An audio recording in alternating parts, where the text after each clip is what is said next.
ಮಾವಿನಕಾಯಿ season start ಆಗಿದೆ. ಮಾವಿನಕಾಯಿಯ ತುಂಬ ಡಿಫ್ರೆಂಟ್ ಆದಂತಹ ರೆಸಿಪಿಗಳನ್ನು ಟ್ರೈ ಮಾಡಿರ್ತೀರಾ. ಆದರೆ ಒಂದ್ಸಲಿ ಈ ರೀತಿ ಚಟ್ನಿನ ಟ್ರೈ ಮಾಡ್ಕೊಳ್ಳಿ.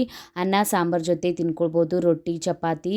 ತುಂಬಾ ಟೇಸ್ಟಿಯಾಗಿರುತ್ತೆ. ತುಂಬಾ ಸಿಂಪಲ್ಲಾಗಿ ಕಡಿಮೆ ಮಸಾಲೆಯಿಂದ ಈ ಚಟ್ನಿ ರೆಡಿ ಆಗುತ್ತೆ.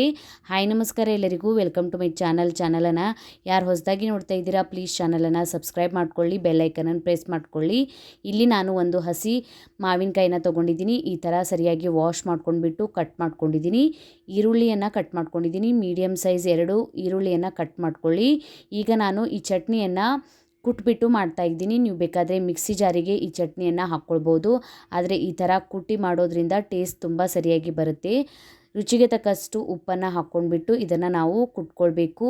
ಜಾಸ್ತಿ ಪೇಸ್ಟಾಗಿ ರೆಡಿ ಮಾಡ್ಕೊಳ್ಬಾರ್ದು. ಈ ಥರ ತರಿಯಾಗಿದ್ದರೆ ಸಾಕು. ಈ ಚಟ್ನಿ ತುಂಬ ಟೇಸ್ಟಿಯಾಗಿರುತ್ತೆ. ಇದಕ್ಕೆ ಈಗ ನಾನು ಕಟ್ ಮಾಡ್ಕೊಂಡಿರುವಂಥ ಈರುಳ್ಳಿಯನ್ನು ಹಾಕ್ಕೋತಾ ಇದ್ದೀನಿ. ನಿಮ್ಗೆ ರುಚಿಗೆ ತಕ್ಕಷ್ಟು ನೀವು ಇಲ್ಲಿ ಖಾರದ ಪುಡಿಯನ್ನು ಹಾಕ್ಕೊಳ್ಳಿ. ನಾನಿಲ್ಲಿ 1 ಟೇಬಲ್ ಸ್ಪೂನಷ್ಟು ಖಾರದ ಪುಡಿಯನ್ನು ಹಾಕ್ಕೊಂಡಿದ್ದೀನಿ. ಹಾಕ್ಕೊಂಡ್ಬಿಟ್ಟು ಇದನ್ನು ಮತ್ತೆ ಇನ್ನೊಂದು ಸಲ ಈ ಥರ ಕುಟ್ಕೊಳ್ಬೇಕು. ಸರಿಯಾಗಿ ಉಪ್ಪು ಖಾರ ಸರಿಯಾಗಿ ಮಿಕ್ಸ್ ಆಗಬೇಕು. ನೋಡಿ ಈ ಥರ ಚಟ್ನಿ ರೆಡಿಯಾಗುತ್ತೆ. ಈಗ ನಾನು ಈ ಚಟ್ನಿನ ಸ್ಪೂನ್ಲಿಂದ ಸರಿಯಾಗಿ ಮಿಕ್ಸ್ ಮಾಡ್ಕೊಂಡ್ಬಿಟ್ಟು ಒಂದು ಪ್ಲೇಟ್ನಲ್ಲಿ ತೆಕ್ಕೋತಾ ಇದ್ದೀನಿ. ತುಂಬಾ ಸಿಂಪಲ್ಲಾಗಿ ಟೇಸ್ಟಿಯಾದಂಥ ಈ ಚಟ್ನಿಯನ್ನು ಒಂದ್ಸಲಿ ಟ್ರೈ ಮಾಡಿ. ರೊಟ್ಟಿ ಚಪಾತಿ ಅನ್ನದ ಜೊತೆ ತಿನ್ಕೊಳ್ಬೋದು. ವಿಡಿಯೋ ಇಷ್ಟ ಆಗಿತ್ತಂದ್ರೆ ಒಂದು ಲೈಕ್ ಮಾಡಿ, ಫ್ಯಾಮಿಲಿ ಮತ್ತು ಫ್ರೆಂಡ್ಸ್ ಜೊತೆ ಶೇರ್ ಮಾಡ್ಕೊಳ್ಳಿ. ಇದೇ ರೀತಿಯ ವೀಡಿಯೋಸನ್ನು ನೋಡೋಕ್ಕೆ ಚಾನಲನ್ನು ಪ್ಲೀಸ್ ಸಬ್ಸ್ಕ್ರೈಬ್ ಮಾಡ್ಕೊಳ್ಳಿ, ಬೆಲ್ ಐಕನನ್ನು ಪ್ರೆಸ್ ಮಾಡ್ಕೊಳ್ಳಿ. ನಾನು ಹಾಕಿದ ವೀಡಿಯೋಸ್ ನೋಟಿಫಿಕೇಷನ್ ನಿಮಗೆ ಸಿಗುತ್ತೆ. ನಂಗೆ ನೀವು ಇನ್ಸ್ಟಾಗ್ರಾಮ್ ಮತ್ತು ಫೇಸ್ಬುಕ್ ಪೇಜಿಗೂ ಫಾಲೋ ಮಾಡ್ಕೊಳ್ಬೋದು. ನಾನು ಲಿಂಕನ್ನು ನನ್ನ ಡಿಸ್ಕ್ರಿಪ್ಷನ್ ಬಾಕ್ಸ್ನಲ್ಲಿ ಕೊಟ್ಟಿರ್ತೀನಿ.